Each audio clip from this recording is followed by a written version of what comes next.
34 వరకు చదువుతాను.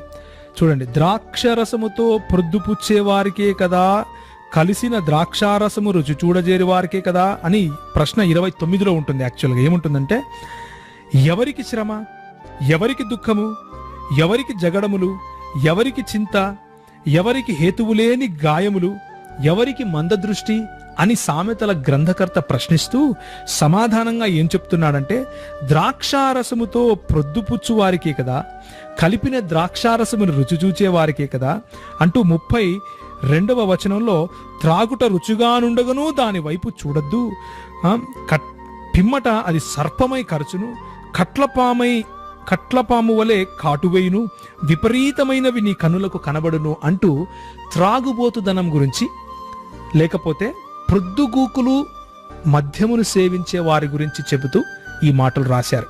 20వ అధ్యాయము 1వ వచనంలో కూడా దాని వశులై ఉండే వారి గురించి అన్నట్లుగా మనం స్పష్టంగా చూస్తాం.